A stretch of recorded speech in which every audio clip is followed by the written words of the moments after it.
प्रिय बंधुओं, मेरे YouTube चैनल संस्कृताध्ययनम में आप सभी का हार्दिक स्वागत। मैं डॉक्टर समय सिंह मीणा, सहायक आचार्य संस्कृत, वीर वीरमदेव राजकीय स्नातकोत्तर महाविद्यालय, जालौर, राजस्थान से। आज के इस वीडियो में हम अभिज्ञान शाकुंतलम, जो कि महाकवि कालिदास की विश्व विख्यात रचना है, के 6वें अंक में 26वें पद्य से आगे अध्ययन करेंगे। इससे पहले वाले वीडियो में हम देखते हैं कि राजा दुष्यंत शकुंतला के परित्याग के उपरांत जब से उन्हें अंगूठी मिली है और उन्हें स्मरण आया है अपने पूर्व वृत्तांत का, तब से वे सुध-बुध खो बैठते हैं और शकुंतला विषयक ब्रह्म अग्नि में रात दिन जलते रहते हैं। उन्हें नींद नहीं आती है, दिन भर आंसुएं बहाते हैं। और इतने में ही जब प्रतिहारी के द्वारा ये सूचना मिलती है कि एक समुद्र व्यापारी, उनकी प्रजा में रहने वाला ही एक समुद्र व्यापारी समुद्र में डूबने के कारण मर जाता है और उसके कोई संतान नहीं है, इसलिए उनकी जितनी भी जो संपत्ति है वह राजकोष में सम्मिलित की जानी है। तो इस निसंतानता के प्रसंग के कारण राजा की ब्रह्म अग्नि और भी ज़्यादा प्रदीप्त हो उठती है। वह नाना भांति स्वयं को कोसता है, उलाहना देता है कि आज मैं निसंतान हूँ, मेरे पितर लोग किस प्रकार आंसुओं से युक्त होकर के मेरे दिए हुए तर्पण को स्वीकार करेंगे, क्योंकि उन्हें पता है कि मेरे बाद में उन्हें तर्पण देने वाला कोई नहीं है। परंतु जिस मेरी प्रिया शकुंतला, जो धर्म पत्नी थी और गर्भवती भी थी और स्वयं चल कर के मेरे पास आई थी, मैंने उसका त्याग कर दिया। मैं कितना मूढ़ था, मैं कितना पागल था, ऐसा वह नाना भांति विचार करते हैं और स्वयं को उलाहना देते हैं।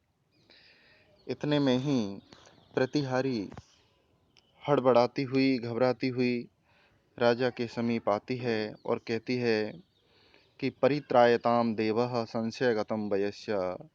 हे मित्र, आपत्ति में पड़े हुए अपने मित्र विदूषक की रक्षा कीजिए, माणव की रक्षा कीजिए। तब राजा कहते हैं कि विदूषक को क्या हुआ? तब प्रतिहारी कहती है कि किसी ऐसे प्राणी जो दिखाई नहीं दे रहा है, उसने विदूषक को मेघ प्रतिच्छंद नामक महल के ऊपरी भाग पर रख दिया है लटका करके। तो आप जल्दी चलें और उनकी रक्षा करें। तो राजा कहता है कि ऐसा नहीं हो सकता।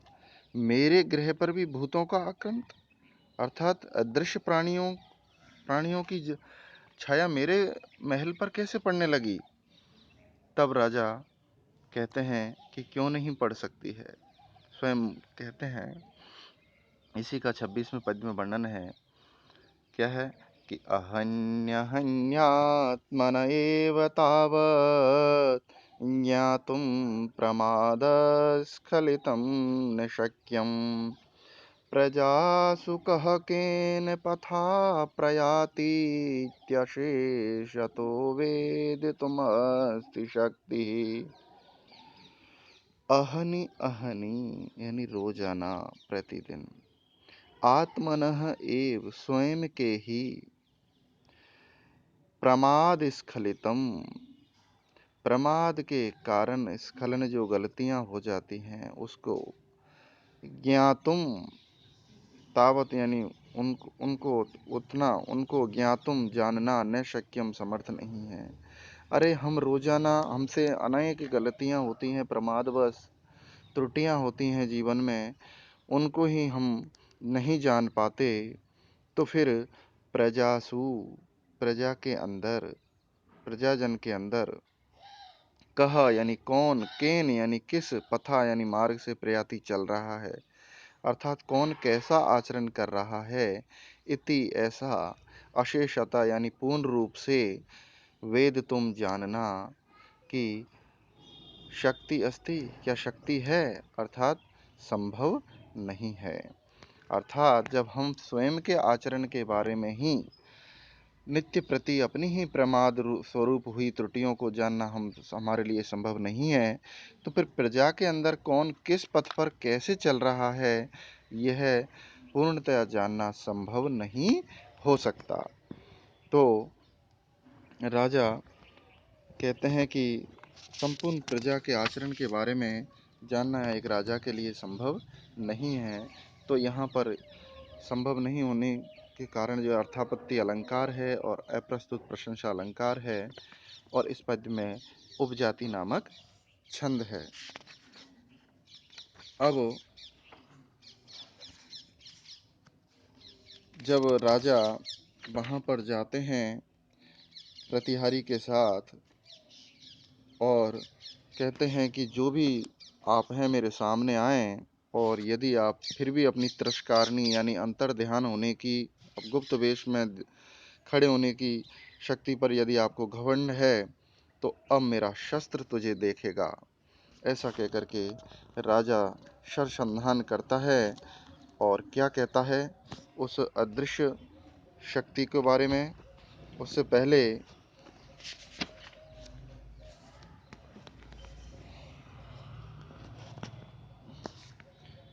राजा कहते हैं, तो इतना जब राजा कहते हैं कि मेरा शर तुम्हें देखेगा, तो इतने में नेपथ्य से आवाज आती है कि एषः त्वाम् अभिनवकण्ठशोणितार्थी शार्दूलश्वशुमिव हन्मि चेष्टमानम् आर्तानां भयमपनेतुमात्तधन्वा दुष्यन्तस्तव शरणं भवत्यदानीम्। क्या कहते हैं कि अभिनव कंठ शोणितार्थी, अभिनव यानी नए नए ताजे, कंठ यानी गले से निकले हुए, शोणित यानी खून के, अर्थी यानी इच्छुक चाहने वाले, चाहने वाला, ऐसा यानी यह मैं, शार्दूल पशुमिव, सिंह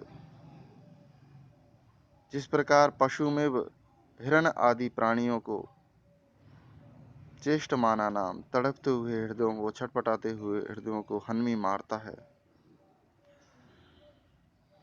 उसी प्रकार मैं त्वाम यानी तुझको हन्मी मारता हूं, अभी मारता हूं।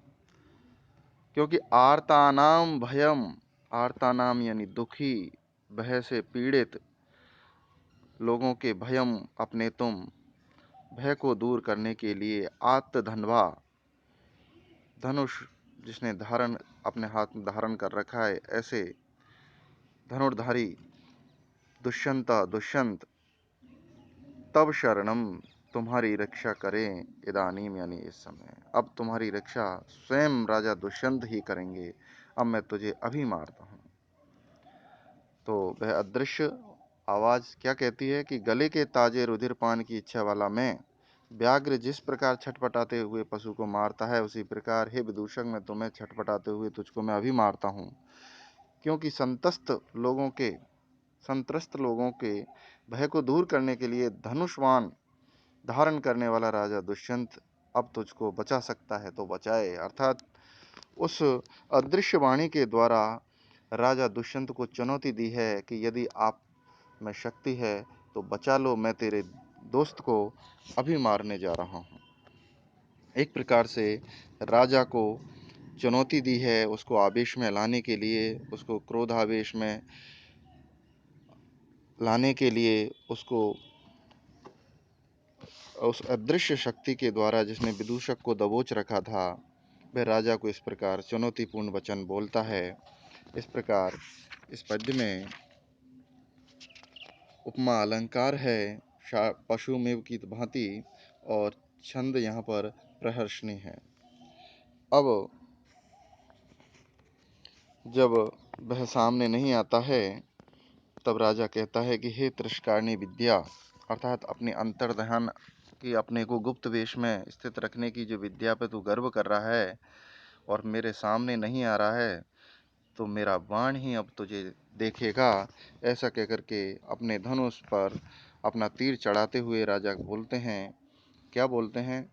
वही 28वें पद में है कि यो हनिष्यति वध्यम त्वाम रक्षम रक्षति दुद्जम, यो हनिष्यति वध्यम त्वाम रक्षम रक्षिष्यति द्विजम, हंसो हि क्षीरमादत्ते तन्मिश्रा वर्जत्यपः।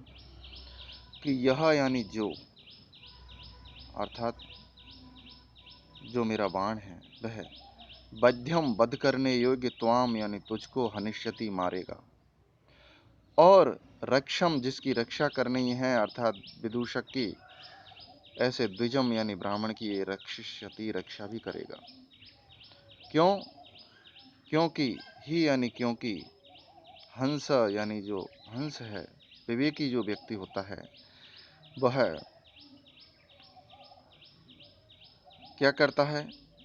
क्षीरम यानी दूध को तो आदत्य ग्रहण कर लेता है, अर्थात दूध और पानी मिले हुए दूध में से वह दूध को तो ग्रहण कर लेता है, और तन मिश्रा उसमें मिले हुए अपह यानी जल को वर्जयति छोड़ देता है।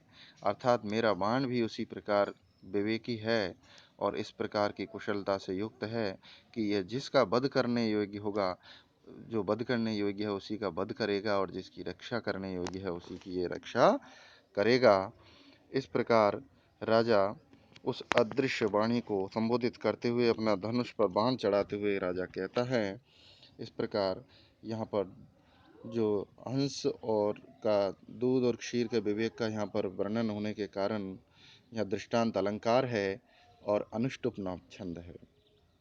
तो इस प्रकार जब राजा बाण छोड़ने को ही होता है तो सामने राजा इंद्र का सारथी, जो रथ चलाने वाले सारथी हैं मातली, वो सामने उपस्थित हो जाते हैं और राजा से कहते हैं, क्या कहते हैं? कि कृता शरभ्यम हरिणा तवासुरः शराशनं तेषु विकृष्यतामिदं, प्रसाद सौम्यानि सतां सुहृज्जने पतन्ति चक्षुंसि न दारुणाशरः। कि हरिणा अर्थात इंद्र, हमारे राजा इंद्र के द्वारा, आसुरहा यानी राक्षस ही, तब यानी आपके शरभ्यम यानी बाण के लक्ष्य कृता बनाए हैं, अर्थात इंद्र ने राक्षसों को मारने के लिए ही तुम्हें बुलाया है। अतः सताम सुहृजने से पहले है अतः तेषु उन राक्षसों पर ही इदम शराशनम इस धनुष को, धनुष चढ़े हुए बाण को विकृष्यताम खींचिए, अर्थात उन राक्षसों पर ही अपना तेज और शक्ति दिखलाइए। क्यों? क्योंकि सताम सुहृद जने, सज्जनों के जो है वो मित्र लोगों के प्रति प्रसाद सौम्यानी दया भाव से सौम्यता पूर्ण चक्षुंसी यानी दृष्टि ही पतंती गिरती है। क्योंकि सज्जनों के सुहृद जने अपने मित्र लोगों के प्रति प्रसाद सौम्यानी अर्थात प्रसन्नता पूर्वक दया भाव से युक्त, सौम्य भाव से युक्त जो चक्षुंसी हैं, जो दृष्टि है वो पतंती गिरती हैं, पड़ती हैं। दारुणा शरा कठोर जो शरा यानी बाण है वो न पतंती नहीं गिरते हैं। अर्थात यहाँ पर इंद्र के सारथी मातली ने स्वयं को सुहृदजन यानी राजा का मित्र बताया है और कहा है कि आपको अपने बाणों का जो तेज है वो राक्षसों के प्रति दिखलाना है, क्योंकि इंद्र ने आपको राक्षसों को मारने के लिए बुलाया है और मैं तो मित्र हूँ। तो फिर सज्जनों के जो मित्र लोगों के प्रति भाव है वो बड़ा सौम्य होता है, वह उनके साथ कठोरतापूर्ण व्यवहार नहीं करते हैं, बाण आदि से मारना तो बहुत दूर की बात है। तो हे राजन, आप भी ऐसा नहीं कर सकते। तो इस प्रकार वह इंद्र का सारथी मातली जो अदृश्य रूप से विदूषक को नाना भांति पीड़ित कर रहा था, वह राजा के समक्ष उपस्थित होते हैं। तो यहाँ पर अर्थांतरन्यास अलंकार है और अप्रस्तुत प्रशंसा तथा काव्यलिंग अलंकार भी यहाँ पर बन जाता है। साथ ही वंशस्थम नामक छंद है। अब राजा के लिए मातली जो आदेश है इंद्र के द्वारा वह बताते हैं और उस कि आपको हमारे देवराज इंद्र के द्वारा राक्षसों को मारने के लिए बुलाया है। तो उस संबंध में मातली राजा दुष्यंत के लिए अपना संदेश देते हैं। क्या कहते हैं कि सख्युस्ते किल शतकृतो अजय्या तस्य त्वं शरणशिरसि स्मृतो निहन्ता उच्छेत्तुं प्रभवति यन्न सप्तसप्ति तन्नैषं तिमिरमपाकरोति चंद्र।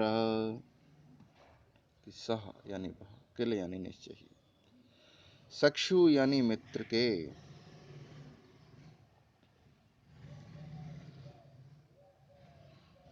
लिए शतक्रतो मित्र अथा इंद्र के लिए, ते यानी बे अर्थात जो काल नेमी आदि जो हिरण्यकश्यप के जो वंशज हैं वे अजय हैं, अर्थात इंद्र उनको जीत नहीं सकते। अतः रणशिरसि यानी युद्ध में, तुम यानी तुम, तस्य उस कालनेमी नामक राक्षस को के निहंता यानी मारने वाले स्मृता बनाए हैं, अर्थात तुम ही उस कालनेमी नामक राक्षस कालनेमी की संतान उस दुर्जय नामक राक्षस को मारने में आप ही समर्थ हैं। क्यों समर्थ हैं, इसके लिए दृष्टांत दिया है मातली के द्वारा कि जिस प्रकार यत यानी जिसको, नैशम यानी रात्रि से उत्पन्न, तिम्रम यानी अंधकार को, सप्त सप्ती यानी सात घोड़ों से युक्त रथ वाले सप्त सप्ती यानी भगवान भास्कर यानी सूर्य ही रात्रि के अंधकार को उच्छेत्तुम यानी नष्ट करने में प्रभवती समर्थ होते हैं। चंद्रः न अपाकरोति, चंद्र उसको दूर नहीं, चंद्रमा उस रात्रि के अंधकार को नष्ट नहीं कर सकता। जिस प्रकार सूर्य रात्रि के अंधकार को नष्ट करता है, वो चंद्रमा उसको दूर नहीं कर सकता। ठीक वैसे ही दुर्जय नामक राक्षस को हमारे महाराज इंद्र और आपके मित्र उनको मार नहीं सकते, उनको युद्ध में हराने वाले आप ही हैं। इसलिए देवराज इंद्र के द्वारा आपको शीघ्र बुलाया है। इस प्रकार मातली राजा दुष्यंत को संदेश देते हैं।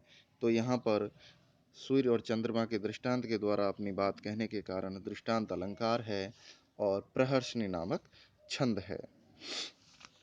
अब राजा कहता है कि यहाँ तक तो ठीक है, आपने मुझे बुलाया, महाराज इंद्र ने मुझे इस योग्य समझा कि दुर्जय नामक राक्षस को मुझे युद्ध में पराजित करना है, हराना है, मारना है, किंतु ये बताइए कि आपने मेरे मित्र विदूषक को क्यों मारा, उसको क्यों पीड़ित किया, इस प्रकार आपने उसको क्यों सताया। तब मातली राजा से कहते हैं, क्या कहते हैं कि ज्वलति चलतेन्धनो अग्निर विप्रकृतपन्नगफनां कुरुते प्रायः स्वं महिमानं क्षोभात् प्रतिपद्यते हि जनः। कि ज्वलति चलतेन्धन अग्नि, चलित ईंधन यानी ईंधन जो चल रहा है, यानी आपस में जो घर्षण कर रहा है, उससे ही अग्नि यानी आग प्रज्वलती उत्पन्न होती है। अर्थात जो ईंधन यानी जो लकड़ियां आपस में घर्षण कर रही है, उससे ही अग्नि प्रज्वलती उत्पन्न होती है। और पन्नगः यानी जो सांप है, वह विप्रकृता क्रोधित होने पर ही उसको कोई पीड़ित करता है तब ही वह फनाम कुरुते अपने फन को फैलाता है, फन को उठाता है।